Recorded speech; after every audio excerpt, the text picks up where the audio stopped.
Choice number 2, making connections. When I say the word networking, what comes to mind?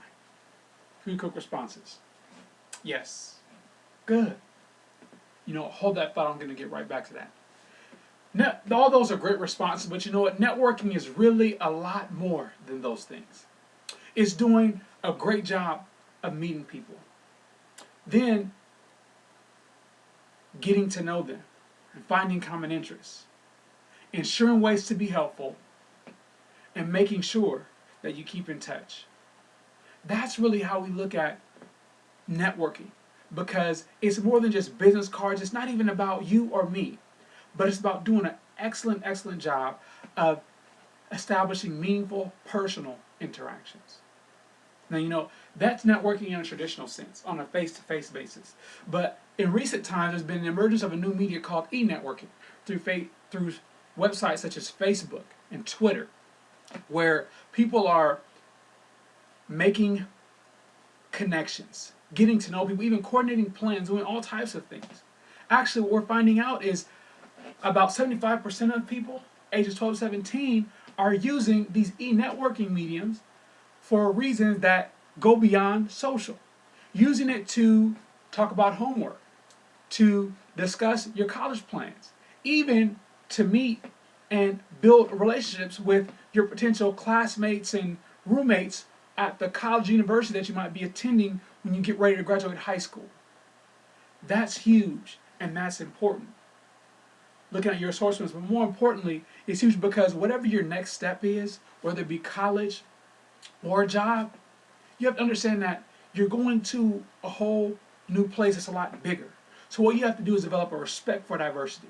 And that's my choice number 3. Here at Making It Count, we define diversity as all things and all people with nothing and no one left out. I'm going to say that again, all things and all people with nothing and no one left out. We define diversity in that perspective because we feel like it's the best comprehensive definition, but let me really give you some keys to understanding, or rather respecting diversity. First and foremost, it's effectively understanding the differences and similarities that exist between you and other people. Then it's being open to new experiences and situations that are outside of what you've been accustomed to. And finally, it's understanding that because of diversity, we have all been presented opportunities that otherwise would not have been available. From these things, hopefully, we're able to expand or shift our focus or adjust our lens, our perspective on the world. As you can see right here in the middle of the page, we have this acronym lens. And we use this acronym to discuss diversity because we believe it's most effective. So the L in lens, that stands for your learned beliefs and behaviors. Consider this example. Let's say here in Sacramento, California, we're all accustomed to drinking milk with our dinner. Now for us, it's the norm, it's all we've ever known, all we've ever practiced, so that is what's commonplace for us. And if you take it a step further and look at the E, which looks at our experiences, that is something that not only have we experienced, but our close friends and family that live all here in this greater Sacramento area, we all drink milk with our dinner, right? Nothing wrong with it, right? Well, let's say we go and visit a family member in the Midwest or the East Coast, and there they drink soda pop or pop with their dinner. Well, our N, which stands for our notions, they come into play because it's something new, something different. And what's our gut reaction to that? Are we going to consider that strange, or is it going to respect from being different and go with the flow? Well, that leads us to our stereotypes, which is what the S in lens stands for. They can be either good or bad, but they're basically generalizations. And what I want to encourage you to do is to not really make a judgment whether something is good or bad, but really respect it just as something being different. Because guess what? If that family member or friend that we went to go visit in the East Coast or in the Midwest saw that when they came to visit us here in California that us drinking milk was different, we wouldn't want them to think that we're weird or strange, but just respect the fact that we do a little bit different here, right? So I want to encourage you all to do the same. And right now, since we're talking about lens, this gives me a great opportunity to talk about another huge important issue that's happening right now. And that's the issue of cyberbullying. bullying in the traditional sense has been around for a very, very long time. However, in the traditional sense, bullying has often only occurred when you're out, either at the school campus or in a public place. When you made it home, that was your safe haven because you were away from the bully who was instigating this negative behavior. But today, with the advent of the internet and cell phones, things like that, you can be exposed to a constant stream, 24-hour stream of abuse and negative attention. So today I want to give you a few points that really will help you understand and how to deal with this bullying effectively. Because what I want you to be able to do is to take your respect for diversity and to be able to use your lens to adjust and advocate and combat this cyberbullying anywhere it might be taking place. And these points are stop, block, and tail.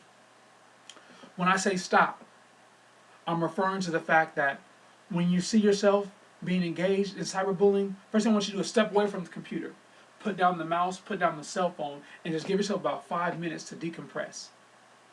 This is important because, you don't want to become a cyberbully yourself. You don't want to perpetuate the negative activity that's being shown towards you. The next thing you want to do is block. You want to make sure that your security settings are strong and in place. They should have been that way already. But if somehow, some way, someone's been able to infiltrate and still gain access to you, you want to review them and see how you can make them even stronger. Then, of course, you want to tell. You want to tell a trusted adult. Now, trust me, this is not considered snitching. This is called protection. You want to tell a trusted adult, like a teacher, a counselor, somebody who can really take effective action and help bring this cyberbullying to an end. From here, I have just a few more things that I quickly like to cover. First of all, on page 11, you'll find a list of great resources and information that can help you further research your college and career options. One I particularly like to point out is the Army ROTC, which offers an excellent scholarship opportunity, potential 2, 3, or 4-year award that can provide up to full tuition for well-qualified candidates. In addition, they can also give you an allowance for your books and fees, plus a stipend of up to $5,000 to cover your living expenses. Again, as it was stated in the beginning, we're here today because of contributions from our program partners. Because of them, we're here at no cost to you or your school. So if you have the opportunity to do so, we'd like to ask that you please support them in the future.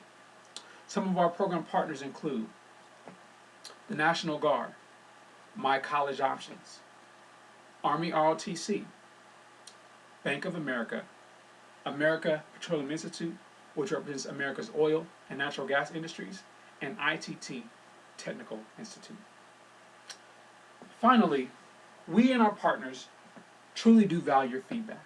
And for that reason, we've included a feedback response form at the back of your workbooks. Today, we'd like to ask that you please fill that out for us as completely as possible, front and back. And when you do so, one lucky student is going to be able to walk away with this cool messenger bag from the National Guard. We're going to do a random selection, so you want to make sure that form is filled out and that your name is on it. Because as long as the name is on it, we're going to select the winner. So at this time, I'd like you to hold up your workbooks. We're going to rip it out together on the count of 3, and you all can get started. Everybody, 1, 2, 3, rip. Great. Let's go ahead. Remember, I need you to fill out front and back, both sides.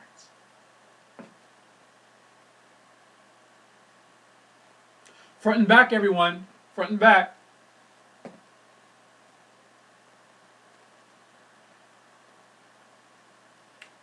Both sides, everyone. Don't forget. Both sides.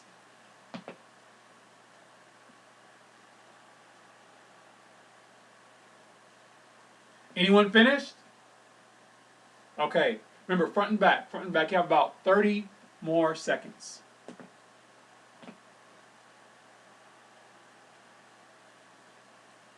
Excellent. As you all are finishing up, you can please go ahead and pass the surveys to the ends of the aisles. The volunteers and teachers, they're going to be collecting those. We're going to do our drum roll in just a second. All right. From here, I'd like to leave you with just one final thought. Success is an option. And it all boils down to just two things: desire and know-how. You have the know-how. You've been receiving it over the last 4 years. Success preparation right here at this high school. But you know what? The real question is, do you have the desire to do whatever it takes to get to where you want to go? If you do, you can get from point A, which is where you are today, to point B, wherever you want to be in the future. Well, that's all I have for you today. I wish you all much success in making your college and career count, and I hope you all have an excellent senior year. Thank you very much for your time.